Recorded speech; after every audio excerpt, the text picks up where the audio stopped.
నమస్తే, welcome to Suman TV. నేను మీ విష్ణు. ప్రస్తుతంతో పాటు AMFI registered mutual fund distributor Bonagala Salman గారు ఉన్నారు. వారితో మాట్లాడతాం. నమస్తే సాల్మన్ గారు. నమస్తే అండి విష్ణు గారు. సాల్మన్ గారు, మన ప్రీవియస్ వీడియోస్లో నుంచి కింద కామెంట్స్ రూపంలో చాలామంది ఒక క్వశ్చన్ గురించి, ఒక టాపిక్ గురించి ఫ్రీక్వెంట్గా అడుగుతున్నారు. ఈ పవర్ ఆఫ్ కాంపౌండింగ్ ఎఫెక్ట్ అనేది ఎలా ఉంటుంది? ఎందుకంటే పవర్ ఆఫ్ కాంపౌండింగ్ అనేది 8th wonder of the world అంటారు కదా. సో అది మ్యూచువల్ ఫండ్స్ విషయంలో ఏ విధంగా వర్కౌట్ అవుతుంది? సో దీని గురించి చాలామంది అడుగుతున్నారు. సో డీటెయిల్డ్గా తెలియజేయగలరు సార్? విష్ణు గారు, కృతజ్ఞతలు.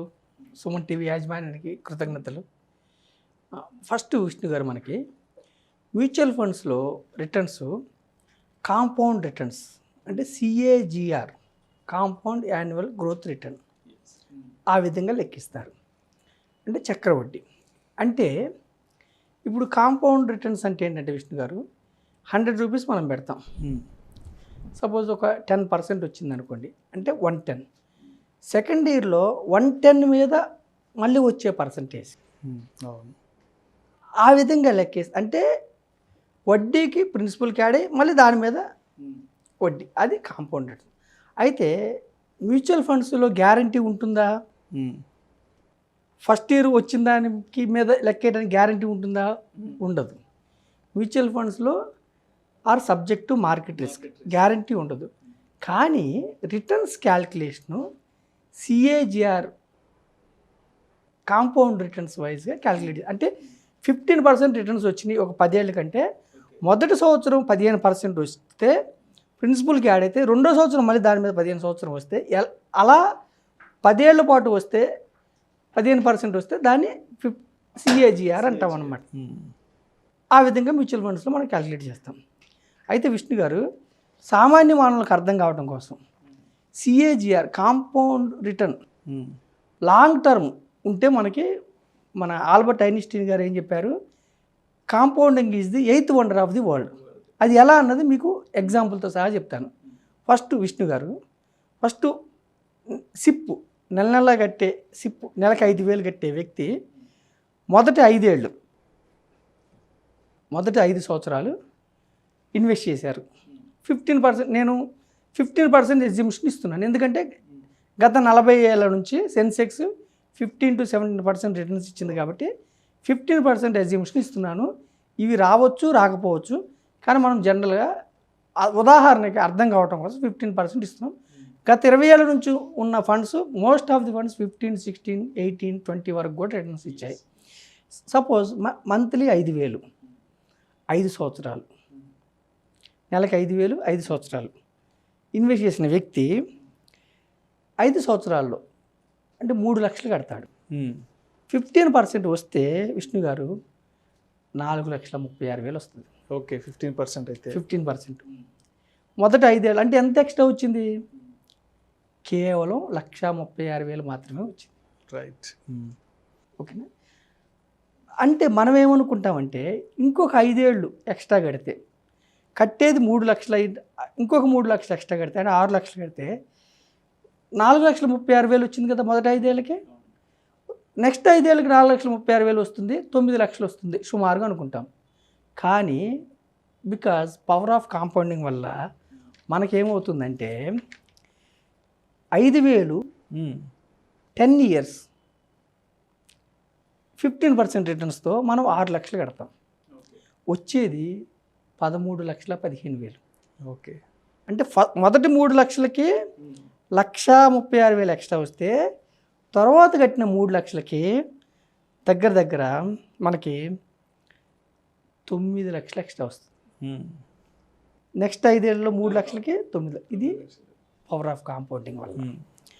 సరే, ఇంకొక వ్యక్తి, అదే వ్యక్తి లేకపోతే 15 ఏళ్ళు అంటే ఇంకొక 3 లక్షలు ఎక్స్ట్రా కడితే, అంటే 9 లక్షలు, నెలకు 5,000, 15 సంవత్సరాలు, 15% రిటర్న్తో, అంటే 9 లక్షలు కడితే ఈసారి 31 లక్ష వస్తుంది.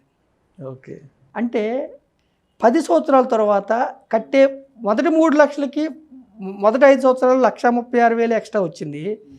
10 సంవత్సరాలు తర్వాత కట్టే 3 లక్షలకి దగ్గర దగ్గర 22 లక్షలు జంప్ అయింది. సో అంటే దీన్ని బట్టి ఏమర్థం అవుతుందంటే, మ్యూచువల్ ఫండ్స్ ఇన్వెస్ట్మెంట్ విషయంలో టెన్యూర్ అనేది ఎంత ఎక్కువగా ఉంటే, ఎంత లాంగ్ టర్మ్ టెన్యూర్ ఉంటే సో రిటర్న్స్ అనేవి కూడా ఆ స్థాయిలో ఉంటాయి. ఆ స్థాయిలో ఉంటాయి. అందుకే compounding is the 8th wonder of the world. ఇంకొకటి విష్ణు గారు 10 సంవత్సరాలు 15 సంవత్సరాలు వెయిట్ చేశారు. ఇంకొక 5 ఏళ్ళు వెయిట్ చేస్తే 9 లక్షల బదులు నెలకు 5,000 అంటే సంవత్సరానికి 60,000, 10 సంవత్సరాలకు 6 లక్షలు, 20 సంవత్సరాలకి 12 లక్షలు కడితే అదే 15% రిటర్న్తో 67 లక్షలు వస్తాయి. అంటే 15 నుంచి 20 సంవత్సరాల వరకు మనం కట్టేది 3 లక్షలే. మొదటి 3 లక్షలకి 1,36,000 ఎక్స్ట్రా వచ్చింది. 15 సంవత్సరాల నుంచి 20 సంవత్సరాల వరకు కట్టే 3 లక్షలకి మీకు 36 లక్షలు జంప్ అయింది. ఇప్పుడు మనం ల్యాండ్ కొంటాం, 10 లక్షలు కొంటే 3 సంవత్సరాల్లో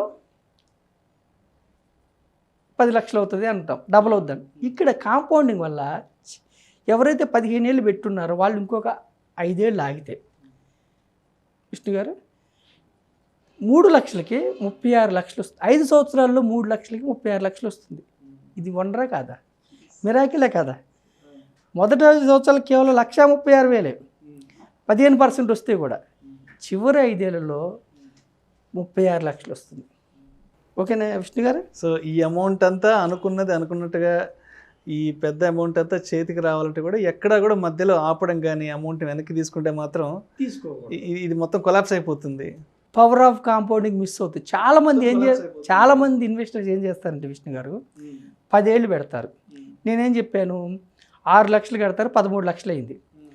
అక్కడ మార్కెట్ కరెక్షన్ వచ్చింది అనుకోండి, 13 లక్షలు పోయి 12 లక్షలు అవుతుంది. ప్యానిక్ అయిపోతారు, తీసేసుకుంటారు, యూనిట్స్ అన్నీ సేల్ అవుతాయి. ఇంకో విషయం కూడా చెప్పారు మొన్న, ఒక లాంగ్ టెన్యూర్ అంటే ఒక లాంగ్ టర్మ్ గోల్ పెట్టుకొని చేస్తున్నప్పుడు మధ్యలో ఏదన్నా షార్ట్ టర్మ్ గోల్ కోసం ఆ అమౌంట్ వెనక్కి తీసేసుకుంటే కూడా మనం అనుకున్న లాంగ్ టర్మ్ గోల్ అనేది మొత్తం స్పాయిల్ అయిపోతుంది. కరెక్ట్ చెప్పారు విష్ణు గారు. అందుకే ఫైనాన్షియల్ ప్లానింగ్. తర్వాత 25 ఇయర్స్ అంటే అట్లీస్ట్ 10 ఇయర్స్ 15, 20 చెప్పారు. ఒక యూత్ 25 ఇయర్స్ ఏజ్లో జాబ్ వచ్చిన యూత్కి 25 ఇయర్స్ 50 ఏళ్ళ వరకు ఆగుతాడు కదా. అంటే అతనికి 50 వచ్చే వరకు 5,000 మంత్లీ 25 ఇయర్స్ 15%తో అతను కట్టేది 15 లక్షలు. ఇంకొక 3 లక్షలు ఎక్స్ట్రా కడుతున్నాడు. కడితే మీరు నమ్మరు, 20 సంవత్సరాలకి అతను కట్టేది 12 లక్షలు అయితే వచ్చేది 67 లక్షలు. 25 సంవత్సరాలకి అతను కట్టేది 15 లక్షలు, 1,40,00,000. అంటే 70 లక్షలు జంప్ అయ్యింది. ఇది 8th వండర్ ఆఫ్ ది వరల్డే కాదా, మిరాకిలే కాదా?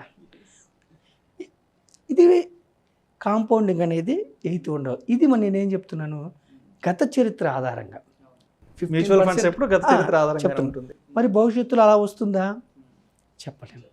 కానీ పాస్ట్ టెన్స్లో వచ్చాయా? వచ్చాయి. ఓకేనా విష్ణు గారు? మనకి 20 ఏళ్ళ నుంచి ఉన్న ఫండ్స్ 17, 18, 20% ఫండ్స్ కూడా వచ్చినవి ఉన్నాయి. కోటి రూపాయలైన ఫండ్స్ చాలా ఉన్నాయి. అవి మీకు నెక్స్ట్ వీడియోలో చెప్తాను. ఇంకా లాస్ట్ చివరిగా ఇంకొక మాట విష్ణు గారు, ఒక డబ్బున్న వ్యక్తి నెలకి 15,000 10 సంవత్సరాలు పెట్టుకుని 15%, 15,000 10 సంవత్సరాలు 15%. కానీ వచ్చేది అతను కట్టేది 18 లక్షలు, వచ్చేది 40.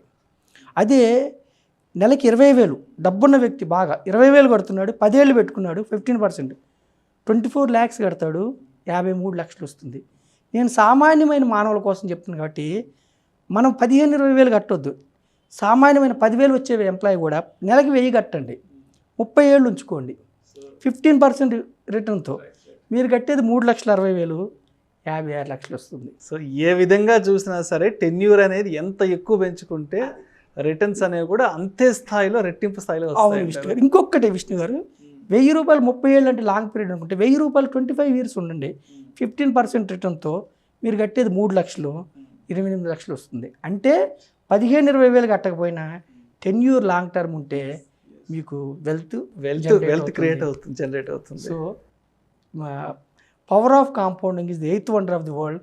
మ్యూచువల్ ఫండ్స్లో రిటర్న్స్ కాంపౌండ్ రిటర్న్స్గా లెక్కిస్తారు కాబట్టి stay long term, enjoy the fruits. So పేషెన్స్గా వెయిట్ చేయాలి టెన్యూర్ కోసం. సో ఆ లాంగ్ టర్మ్ గోల్ను పెట్టుకొని మధ్యలో షార్ట్ టర్మ్ గోల్కి టెంప్ట్ అయినామంటే మొత్తం కొలాప్స్ అయిపోతుంది. అవును విష్ణు గారు. చాలా నిజంగా చాలా అద్భుతంగా చెప్పారు. చాలామంది ఆడియన్స్ కూడా ఎప్పటి నుంచి అడుగుతున్నారు. సో ఈ సందర్భంగా ఈరోజు పవర్ ఆఫ్ కాంపౌండింగ్ ఎఫెక్ట్ అనేది ఎలా ఉంటుందనేది చాలా డీటెయిల్డ్గా వివరించారు సల్మాన్ గారు. Thank you sir, thank you so much. Thank you Vishnu గారు.